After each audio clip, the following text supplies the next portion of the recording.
But we may be small, we still need stabilizers. And especially we need stabilizers in two areas: protecting our reserves and safeguarding the integrity of our public service. Why do I say this?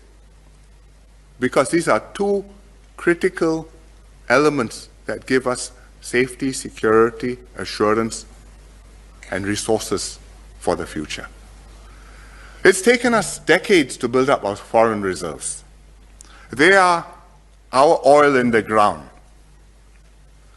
If we don't have a second key, and you happen to have a generous or profligate government, then one government can spend it all and bring you back to zero. Elections will become auctions, where the parties compete to be more generous than the other, offering what it can do to voters by raiding the bank, as happens in countries much richer than us. You look at Australia, when 10 years ago, under basically a conservative government, they built up a significant amount of reserves or surpluses. They set up pension fund for the future, and they said this is our sovereign wealth fund, and this is to make sure that in future you'll be provided for state pensions and so on.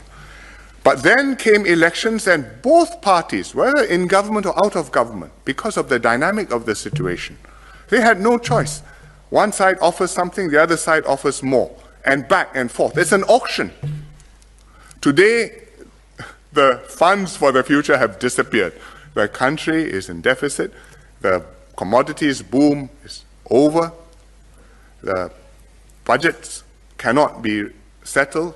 They have to cut back spending. It's extremely contentious. We are back where they were, all within 10 years. It can happen to Australia with all that wealth and resources. Think what can happen if it's Singapore. That's money. What about people?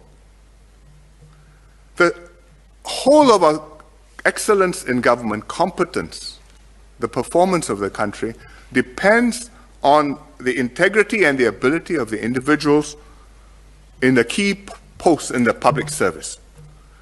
Judges, central bankers, the accountant general, the commissioner of police, the people who head our stat boards, who sit on our stat board, key stat boards, the people who manage our reserves.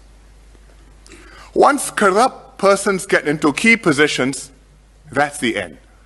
It's not only the end because they take money and help themselves, because you can stop that and put them in jail. It's the end because they subvert and corrupt the system and make it impossible to root out the cancer, which then becomes entrenched throughout the system. The system is permanently broken. You look at other countries. President SBY, President Yudhoyono of Indonesia, used to lament publicly about the problem he had with what he called the judicial mafia. He doesn't mean the mafia on the streets. He means judges whom he could not trust for their integrity because they had become corrupt and they had become part of the problem. You look at other countries where the police are in cahoots with the crooks. And if you have a problem, you're not sure whether you should go to the police station or run away from the police station. Or you look at countries where those responsible for safeguarding state assets instead raid the bank. As the Malay proverb goes, pagar makan padi.